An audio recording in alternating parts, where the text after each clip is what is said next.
السلام علیکم ورحمۃ اللہ وبرکاتہ۔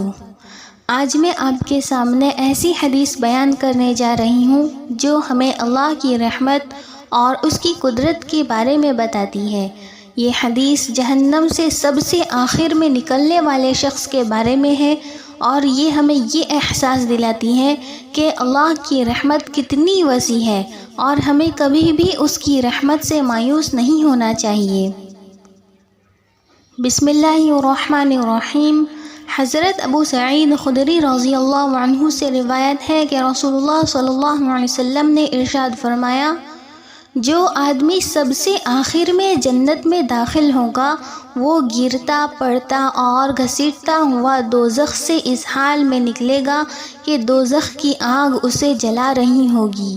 پھر جب دوزخ سے نکل جائے گا تو پھر دوزخ کی طرف پلٹ کر دیکھے گا اور دوزخ سے مخاطب ہو کر کہے گا کہ بڑی بابرکت ہے وہ ذات جس نے مجھے تجھ سے نجات دی، اور اللہ تعالی نے مجھے وہ نعمت عطا فرمائی کہ اولین اور آخرین میں سے کسی کو بھی وہ نعمت عطا نہیں فرمائی۔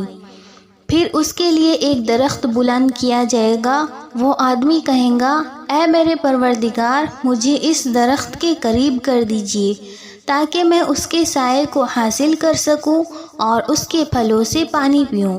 اللہ تعالیٰ فرمائیں گے، اے ابن آدم، اگر میں تجھے یہ دے دوں تو پھر اس کے علاوہ اور کچھ تو نہیں مانگے گا؟ وہ عرض کریں گا، نہیں اے میرے پروردگار۔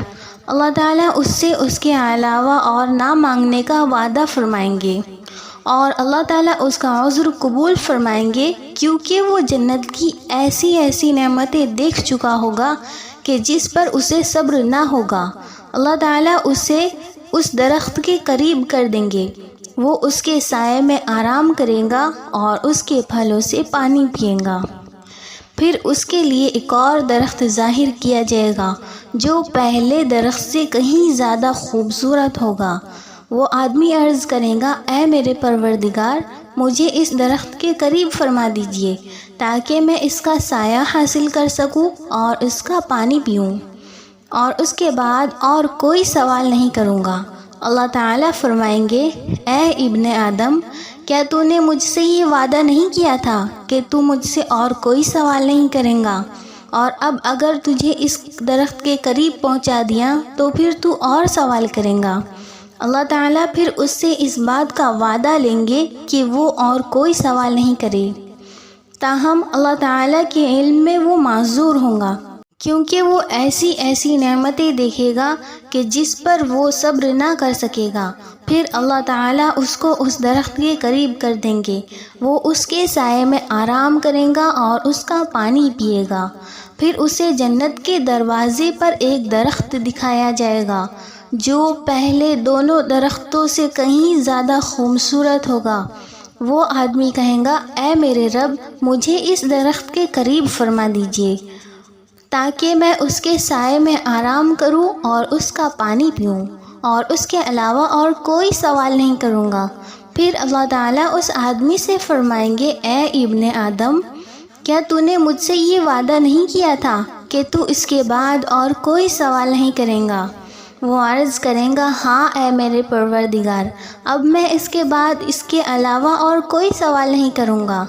اللہ تعالیٰ اسے معذور سمجھیں گے، کیونکہ وہ جنت کی ایسی نعمتیں دیکھیں گا کہ جس پر وہ صبر نہیں کر سکے گا۔ پھر اللہ تعالیٰ اسے اس درخت کے قریب کر دیں گے۔ جب وہ اس درخت کے قریب پہنچے گا تو جنت والوں کی آوازیں سنیں گا، تو پھر عرض کریں گا، اے میرے پروردگار، مجھے اس میں داخل کر دے۔ تو اللہ تعالیٰ فرمائیں گے، اے ابن آدم، تیرے سوال کو کون سی چیز روک سکتی ہے؟ کیا تو اس پر راضی ہے کہ تجھے دنیا اور دنیا کے برابر دے دیا جائے؟ وہ کہے گا، اے رب العالمین، تو مجھ سے مذاق کرتا ہے۔ یہ حدیث بیان کر کے حضرت عبداللہ رضی اللہ عنہ ہنس پڑے اور لوگوں سے فرمایا کہ تم مجھ سے کیوں نہیں پوچھتے کہ میں کیوں ہنسا؟ لوگوں نے کہا، آپ کس وجہ سے ہنسے؟ فرمایا، رسول اللہ صلی اللہ علیہ وسلم اسی طرح ہنسے تھے۔ فرمایا، اللہ رب العالمین کے ہنسنے کی وجہ سے۔ جب وہ آدمی کہے گا کہ آپ رب العالمین ہونے کے باوجود مجھ سے مذاق کرتے ہیں۔ تو اللہ تعالیٰ فرمائیں گے میں تجھ سے مذاق نہیں کرتا مگر جو چاہوں کرنے پر قادر ہوں۔ حدیث میں وہ شخص اللہ تعالیٰ سے جنت میں داخل ہونے کی دعا کرتا رہتا ہے، حالانکہ وہ جہنم سے نکلنے والا سب سے آخری شخص ہوگا۔ اس سے یہ معلوم ہوتا ہے کہ مسلمانوں کو ہر حال میں اللہ سے امید رکھنی چاہیے اور اس سے دعا کرتے رہنا چاہیے۔ دعا کبھی رد نہیں ہوتی، بس اس کا اثر دیر سے یا جلد ظاہر ہو جاتا ہے، یا پھر اللہ تعالیٰ اس کے بدلے میں بہتر عطا فرماتے ہیں۔ دنیا میں یا آخرت میں ہماری دعا ضرور قبول ہوگی، اسی لیے ہمیں ہمیشہ دعا کرتے رہنا چاہیے اور اللہ تعالیٰ کی رحمت سے مایوس نہیں ہونا چاہیے۔ اگر آپ کو میری ویڈیو پسند آئی ہو تو چینل کو سبسکرائب کریں اور اپنے دوستوں کو ضرور شیئر کریں۔ جزاک اللہ۔